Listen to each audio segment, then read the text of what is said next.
Bienvenue dans Sème ta graine, le podcast des agriculteurs du bassin de l'Othion en Anjou qui décortique à chaque épisode un nouveau sujet technique. Épisode 4. Vous êtes sur la ferme du GAEC du Pré du Chêne. J'ai pu participer à l'atelier de conception justement sur comment diminuer l'utilisation de pesticides sur le maïs en silage, puisque l'une des particularités de la ferme, c'est qu'on est en polyculture élevage et on fait en plus des cultures spécialisées. On a quand même une partie élevage qui est assez importante et donc pour l'instant on utilise pas mal de maïs en silage. Donc l'une des réflexions et des axes de travail, c'était justement comment faire pour diminuer la quantité d'intrants sur cette partie des cultures. En sachant qu'aujourd'hui on utilise entre autres pas mal d'outils de désherbage mécanique par le biais de la bineuse qu'on utilise régulièrement, que ce soit sur le maïs en silage ou sur le chanvre. Mais du coup, voilà, comme il existait d'autres alternatives, on souhaitait aussi voir tout ça, et s'intéresser à tout ça, voir ce qu'il était possible de faire et essayer d'identifier les impasses qui commençaient à apparaître, notamment avec le retrait du Camix, et voir qu'est-ce qui reste comme possibilité ailleurs, que ce soit chimique ou mécanique. Aujourd'hui, on est à un bout de champ chez François Janus au GAEC du Pré du Chêne dans le Baugeois. Parce qu'il y a aussi un enjeu fort du côté de la qualité de l'eau, c'est un rendez-vous technique pour les agriculteurs organisé par la Chambre d'agriculture dans le cadre du contrat territorial Eau-Othion et en partenariat avec la communauté de communes Baugeois-Vallée. Pour nous, distributeurs d'eau, on est contraints à livrer de l'eau potable. Sinon, si on n'avait plus d'eau potable au robinet, vous vous rendez compte un peu ? La vallée là-bas, c'est 15 000 personnes, donc sans eau. C'est des situations qui se retrouvent tout de suite très, très pénalisantes et difficiles à vivre. Donc il faut absolument qu'on obtienne une eau. Elle est bien pour l'instant, mais bon, il y a des traces de pesticides qu'on arrive à traiter par dilution, etc.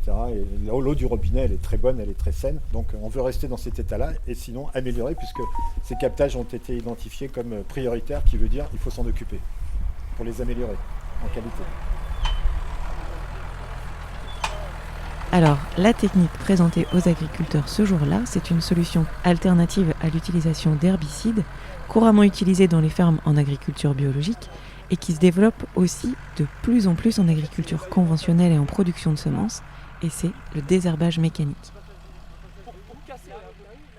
Qu'est-ce qu'on a comme outil de désherbage mécanique ? On a les bineuses qui travaillent le rang, on a les RC-trilles, la houe rotative et la roto-étrille, qui sont trois outils qu'on dit des désherbages en plein, ça veut dire qu'on désherbe l'interrang et le rang.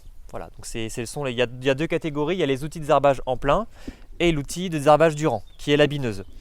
Aux manettes de l'animation, c'est Alexis Cochereau, conseiller machinisme à l'Union des CUMA des Pays de la Loire. Et donc pour les outils de désherbage en plein, donc sont la roto-étrille, la houe rotative et la RC-étrille. Ce ne sont pas d'outils de travail du sol, donc on travaille à 2-3 cm grand maximum. Donc si on a semé un maïs à 5 cm de profondeur, tout de suite on sait que si on fait une intervention en post-semis, on n'a pratiquement aucune chance d'atteindre le maïs parce que la graine est à 5 cm et nous on travaille à 2. Donc ça c'est une première chose. Une autre raison qui fait qu'il ne faut pas travailler trop profondément, c'est parce que si on travaille par exemple à 4 cm, on va quand même brasser un petit peu le sol et le risque c'est de ramener des graines d'adventice qui étaient en profondeur en surface, et en fait d'avoir travaillé le sol en profondeur, on a bouleversé, on a travaillé l'horizon en fait, et ça fait qu'il y a des risques que ensuite la parcelle se salisse plus. Voilà, donc ça c'est notre raison. Donc un outil de désherbage mécanique, ce n'est pas un outil de travail du sol, on travaille bien en superficiel. Donc superficiel, c'est 2-3 cm maximum. Ensuite, autre condition, donc éviter d'avoir des mottes en surface, voire même des gros cailloux, ça peut avoir un souci. C'est que l'outil il emmène la motte ou le caillou, puis derrière il casse la culture. Il y a des débris, voilà. Donc les débris, éviter d'avoir des débris végétaux. C'est aussi pour éviter les effets râteaux pour notamment la bineuse et la RC-trille, parce qu'on imagine bien que des râteaux qui prennent des débris, au bout d'un moment ça va faire de plus en plus des grosses mottes, et puis après ça va tout emporter. Donc effectivement, si on a des débris végétaux en surface, le désherbage mécanique, ce ne sont pas des bonnes conditions on ne se met pas dans de bonnes conditions pour réussir le désherbage mécanique. Mais après, quand on a des fois des débris en surface, ça peut aussi permettre d'avoir un petit paillage en surface, et ça limite aussi la germination des adventices. Autre point pour réussir du désherbage mécanique, donc il faut avoir un sol nivelé, le plus nivelé possible. Donc je dis que c'est pas toujours facile, mais avoir un sol le plus nivelé possible, c'est l'idéal.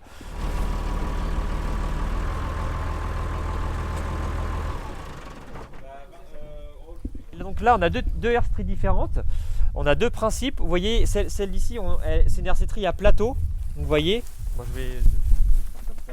Vous voyez, donc là, c'est 12 mètres. Donc, on a 8 plateaux de 2,50 m. Et qu'on appelle à plateau, ça veut dire que vous voyez qu'on soit sur cette dent-là ou sur cette dent-là, l'agressivité est la même. Donc c'est-à-dire que si on a un sol qui est nivelé, imaginez ici, ici on est sur une butte, on va être profond, ici on est dans un trou, ça ne va pas gratter. Donc voilà, donc effectivement c'est pour ça qu'il faut un terrain nivelé pour cette raison-là, pour que toute la largeur de l'outil soit bien, toute la parcelle soit bien passée. On a là on a une butte, ça va être agressif, et là on a un trou, ça va pas frotter.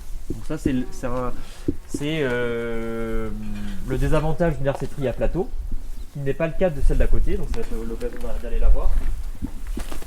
Ici il n'y a pas de plateau, c'est chaque dent qui est reliée à un ressort. Chaque dent est indépendante. Donc ça veut dire que si ici on a une butte, celle-ci elle va gratter. Et si ici il y a un trou, pareil, la herse va aussi, dans tous les cas, c'est pour ça qu'on appelle une herse-trie de précision. C'est parce que chaque dent est bien indépendante et elle va mieux épouser le sol. Contrairement à l'autre où on a un réglage par plateau de 2,50 m et si on a un sol nivelé, il y a des endroits qui seront trop grattés et d'autres qui ne le seront pas.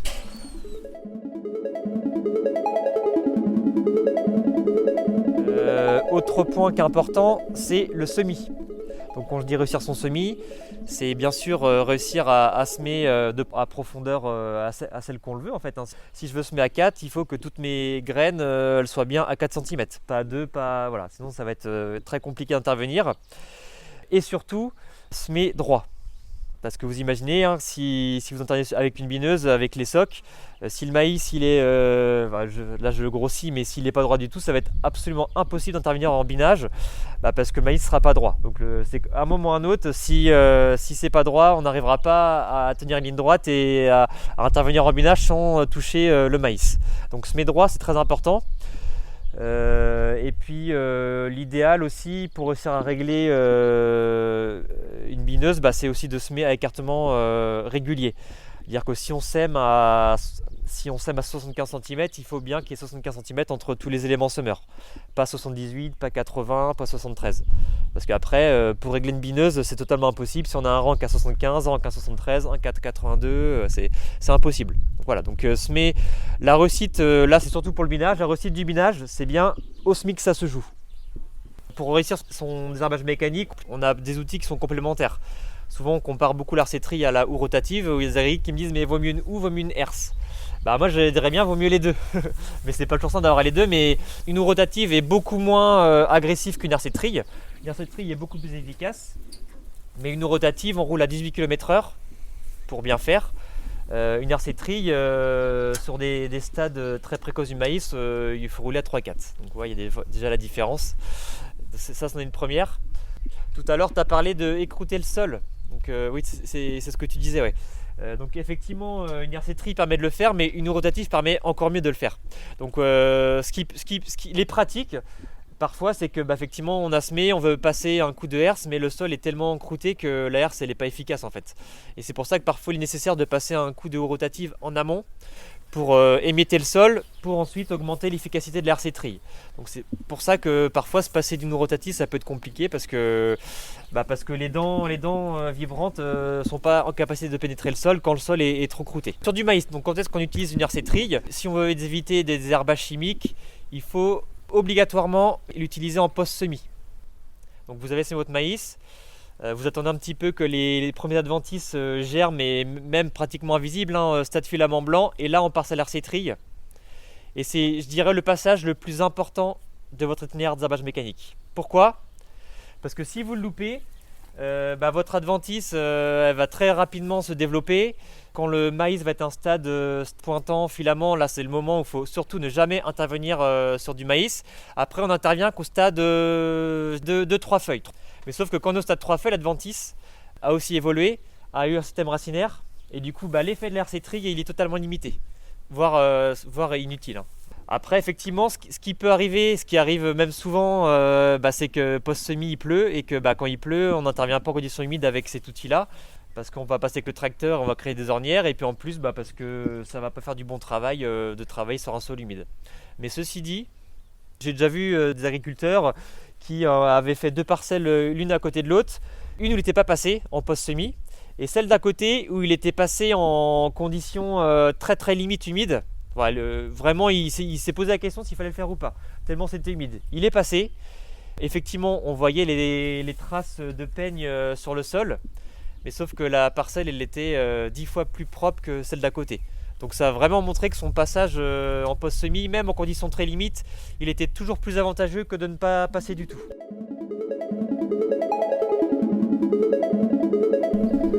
Concernant les réglages de l'RC Trille, il y en a 3 principaux.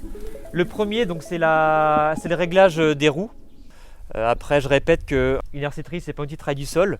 Moi, je préconise plutôt d'être pas trop agressif, donc ça soit le plus haut possible. C'est une première chose. Deuxième chose qu'on peut régler, c'est la prise des peignes. Donc effectivement, plus ils sont inclinés, plus ils sont agressifs, et moins ils sont inclinés, moins ils sont agressifs. Voilà, c'est un deuxième réglage. Et le troisième réglage, c'est la vitesse d'avancement. Ce qu'il faut avoir en tête, c'est que c'est un indicateur que je vais vous dire, mais il faut compter 1 km/h et rajouter le nombre de feuilles du maïs. Donc à un stade 3 feuilles, donc 1 km/h plus 3 feuilles, on est à 4. C'est une base, hein. Après on ajuste. Quand on part au champ, c'est impossible, je peux pas, ça c'est des choses, là je sais même pas comment il faut régler. Ce qu'il faut faire, c'est on met le plus haut possible, le moins agressif possible, on se met une vitesse, on fait 10 mètres, on descend du tracteur, on regarde 2 choses, on regarde déjà si l'adventice elle est déchaussée, si elle n'est pas déchaussée c'est que ça sert à rien. Et deuxième chose qu'on regarde, c'est si le maïs est attaqué. Si le maïs est attaqué de partout, on va limiter le réglage. Si on voit qu'il n'y a aucun pied de maïs qui n'est atteint, on peut s'autoriser de remonter un petit peu en vitesse, puis on fait ça à chaque fois, on redescend, on refait 10 mètres, on regarde et puis on ajuste comme ça. Même si des fois on a sur 3 hectares on a 3 types de sols différents, faut le faire peut-être plusieurs fois. Oui, bien sûr. Le céréal c'est différent. La céréale c'est différent parce que là vous déchaussez un pied de maïs, il ne repoussera pas. Si vous déchaussez un tout petit peu la céréale, il peut reprendre quoi. Donc c'est une culture qui est moins fragile. Quand on est en post-semis, on peut avoir nos réglages, on sait à quelle profondeur on a semé. Donc là, on peut se permettre d'aller un petit peu plus vite. Vous pouvez avancer à 7-8 km/h parce qu'en fait, la culture, elle n'est pas sortie, donc on n'a aucun risque de la casser. Le point de vigilance, c'est quand là, c'est la première intervention une fois que la culture est en place, donc au stade 3 feuilles. Là, attention, c'est le passage délicat parce que la culture, elle est encore toute fragile et c'est pas le moment de la casser. En agriculture biologique, c'est pratiquement un outil qui est obligatoire. En fait, la RC Trille, c'est l'outil de l'agriculteur biologique. Un agriculteur biologique ne peut pas s'en passer. Un désherbage au stade 3 feuilles, on est à 4 km/h. Imaginez qu'un agriculteur il a un outil de 4-6 mètres. 6 mètres à 4 km/h, on s'y retrouve moins qu'avec un PUV 30 mètres à 12. Donc c'est pour ça aussi que le passage du chimique au mécanique il est compliqué. C'est pas parce que l'agriculteur veut pas forcément faire du mécanique, mais tout simplement parce qu'en termes de débit de chantier, il n'y a pas photo entre un pulvé et une RC Trille. Donc c'est pour ça que grâce au CUMA, on est sur des outils 12 mètres, ce qui permet quand même d'avoir des outils plus larges, donc gagnant débit de chantier. Et c'est ça qui est intéressant en fait, c'est grâce aux outils plus larges qu'on arrivera à... Je ne dis pas à faire 100% mécanique pour des exploitations conventionnelles, mais au moins déjà remplacer un passage de chimique par un passage mécanique. Voilà, ça peut être une solution, c'est grâce à la grande largeur justement. L'inconvénient de cet outil-là, c'est qu'on est à 2400 € du mètre. Sauf que l'avantage, c'est que ça fait ce qu'on appelle une RC Trille de précision, c'est qu'elle fait de la précision. Donc c'est pour ça que pour lutter contre ces prix d'achat, le réseau CUMA a créé une centrale d'achat de matériel agricole pour du coup acheter en groupé du matériel et le proposer à un prix réduit au CUMA. L'avantage là de cet outil-là, c'est que c'est un outil qui est proposé donc, par Kama CUMA. Notre CUMA de CUMA, et du coup on est en dessous de 2500 € du mètre. Dans les programmes de recherche sur les productions de semences, on se projette aussi sur la réduction des phytos. Pour en savoir plus, on a contacté Laura Brun, ingénieure régionale à la FNAMS, c'est la Fédération nationale des agriculteurs multiplicateurs de semences, qui est basée à la station de Castelnaudary dans l'Aude. Elle s'occupe du dossier semences biologiques et d'une importante expérimentation système qui s'appelle AgroSem. Historiquement, on a fait cette expérimentation-là parce qu'on voit qu'on a de moins en moins de produits phytosanitaires sur nos usages de porte-graines. Et on a décidé de pousser le bouchon carrément jusqu'au bout et se dire, sans aucun produit, qu'est-ce qu'on arrive à faire ?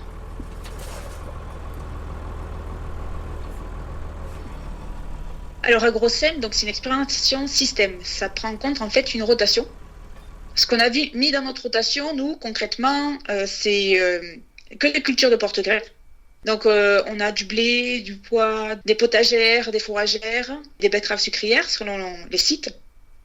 Et on fait une rotation avec tout ça. Donc, sur le terrain, en fait, ça va être, pour une rotation de 8 ans, on est parti sur 8 bandes de culture qu'on essaie donc de faire tourner. Et autour de ces bandes de culture, on a mis en place des bandes enherbées et des bandes fleuries. Donc ce dispositif-là, il est présent sur 3 sites de la FNAMS, à Brain-sur-Lotion, dans le Maine-et-Loire, à Condom dans le Gers et à Castelnaudary dans l'Aude. En fait, les premiers semis ont commencé à l'automne 2018. Donc on a 6 années de récolte. On s'autorise les produits qui sont autorisés en bio et les produits de biocontrôle. Et on joue avec ça. Et donc forcément, pour essayer de ne pas utiliser de phyto, on a essayé de mettre en place plusieurs leviers. Donc la rotation longue et diversifiée, c'est le premier des leviers pour gérer que ce soit adventice, maladie ou ravageur. Donc au départ, nous aussi, à la FNAMS, on travaille sur 4 types d'espèces. Et en fait, on voulait que les 4 types d'espèces soient représentés dans la rotation.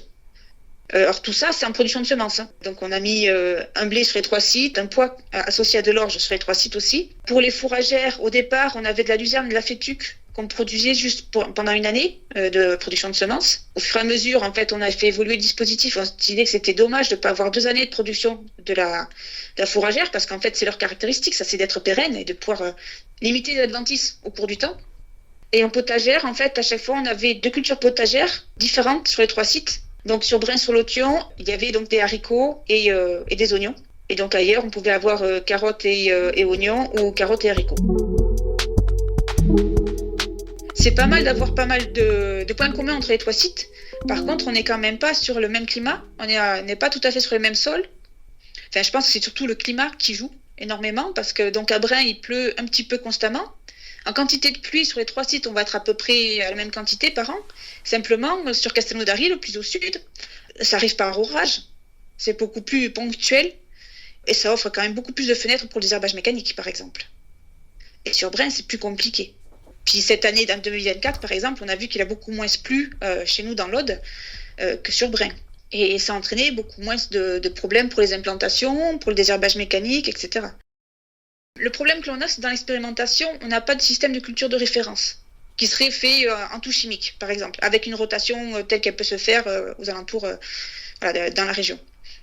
Donc les références, on est obligé de les chercher ailleurs. Pour des potagères, ça peut être un potentiel de rendement. Quand c'est sur du bois ou du blé, ça peut être les rendements départementaux qu'on trouve sur le site de la Grèce pour les productions de consommation, c'est très proche.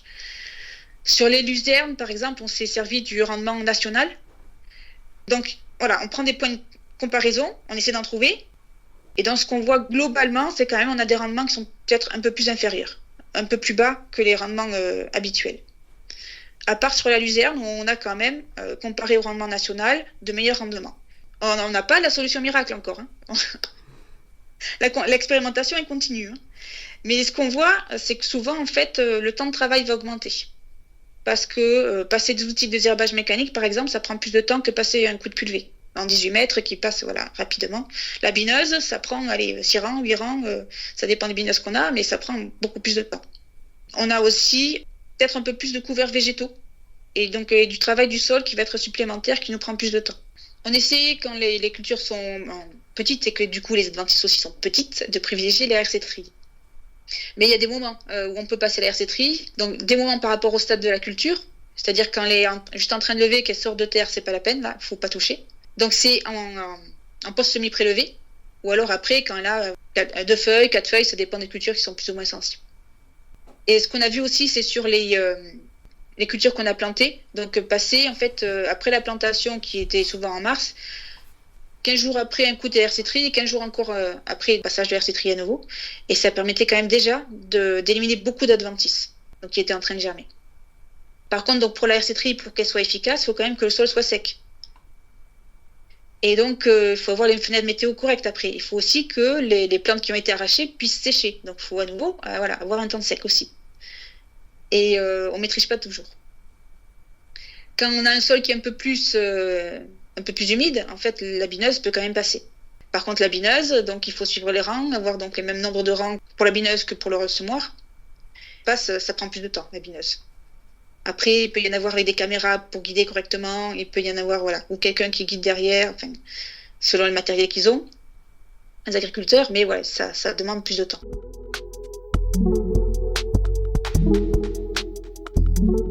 Au niveau de la faculté germinative, souvent on est bon. Au niveau de la pureté spécifique, on est quand même, encore plus fréquemment, on est bon, on est dans les normes. Voilà, donc il y a des petits problèmes sur la faculté germinative. Et le plus souvent, les problèmes, en fait, ils sont sur la culture de pois. On va avoir des grains de pois qui vont être bruchés, c'est-à-dire qu'il y a un insecte dans la bruche qui vient pondre sur les gousses, et la larve se développe à l'intérieur du grain. Et si dans le grain elle mange le germe, le grain ne germe pas. Alors, ce qu'on a fait sur le pois, déjà, on avait commencé à le cultiver avec de l'orge, donc on avait un mélange. L'équilibre entre le pois et l'orge était très compliqué à trouver. En fait, ça dépendait un peu des années. On a baissé fortement les densités d'orge, mais toujours l'orge était beaucoup plus concurrentiel que le pois. On a eu des problèmes de météo dans le Gers, par exemple. On a eu des pois qui ont gelé plus d'une fois, et donc ça faisait des portes d'entrée pour la bactérie. Et du coup, en fait, sur la parcelle, en fait, il y avait pratiquement plus de pois, il y avait que de l'orge. Et on voit que ce qui nous a aidé, en fait, là où on a eu les meilleures facultés germinatives, c'était quand il y avait des périodes de froid, au moment où les bruches devaient arriver. Et donc, en fait, c'est le climat qui nous a aidés. Et ça, on peut pas le savoir à l'avance, on peut pas le faire chaque année. Voilà. Donc sur les bruches, pour l'instant, on est dans l'impasse. Et même en fait avec les produits phyto, il y a quand même de moins en moins de solutions. Après, il y a des zones où il y a des bruches et des zones où il n'y en a pas.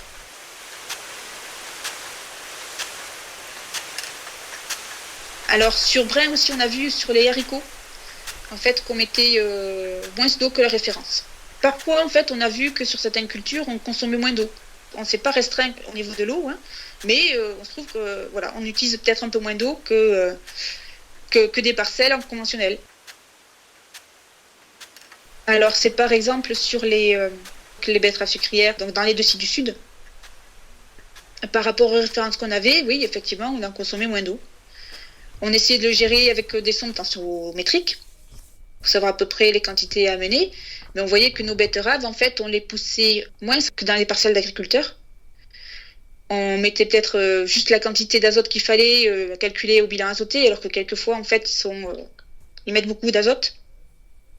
Ils poussent beaucoup plus les plantes que ce que l'on faisait nous. Et pour avoir vraiment des belles plantes, bien nourries et exubérantes, etc., donc ils mettent pas mal d'eau. Tandis que nous, en fait, on en a mis moins. Et souvent, sur les betteraves sucrières, on a eu des rendements tout à fait corrects. Donc il y a vraiment des approches différentes à avoir. Et après, en fait, il y a toujours aussi la gestion du risque.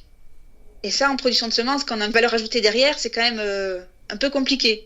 C'est est-ce que si je fais pas ce traitement-là, est-ce que si je mets pas ce tour d'eau-là, ça va produire tout autant? Est-ce que je vais m'y retrouver à la fin ou pas? Et donc l'irrigation, c'est une assurance pour produire. Si je peux continuer sur un peu l'évolution du système, de l'expérimentation. On a répondu là en 2024 à un nouvel appel à projet, toujours du réseau Défi, qui a été accepté. Et en fait, on part sur une rotation sur 6 ans uniquement. Donc il n'y a plus que 6 parcelles qui vont être utilisées. On a réduit un petit peu le temps de rotation parce que les agriculteurs nous disaient que c'était quand même très très long, très diversifié.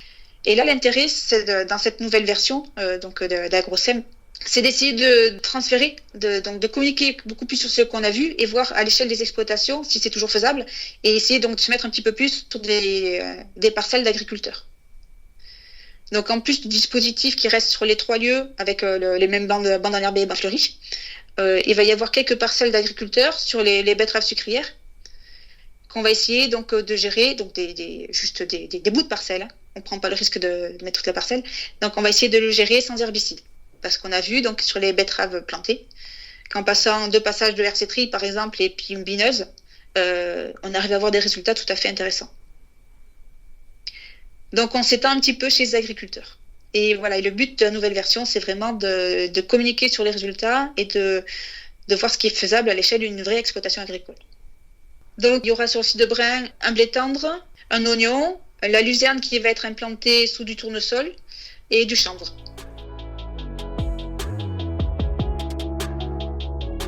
Vous avez écouté Sème ta graine, le podcast à la découverte des pratiques agroécologiques en production de semences et de leur impact pour optimiser l'irrigation, la fertilité des sols et favoriser la biodiversité. Un grand merci à nos intervenants de ce 4e épisode consacré à la réduction des phytos. Nous avons entendu Alain Dauzias, maire de Beaufort en Anjou, François Janus, agriculteur au GAEC du Pré du Chêne, Alexis Cochereau, conseiller machinisme à l'Union des CUMA des Pays de la Loire, et Laura Brun, ingénieure régionale à la FNAMS sur le projet AgroSem.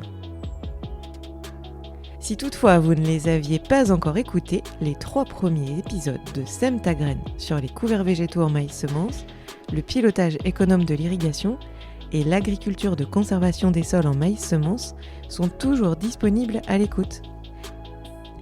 Un podcast réalisé par Emmanuel Mounier de la Chambre d'agriculture des Pays de la Loire en partenariat avec le SMB2A dans le cadre du contrat territorial Eau-Authion avec le soutien financier de l'Agence de l'eau Loire-Bretagne et la région Pays de la Loire.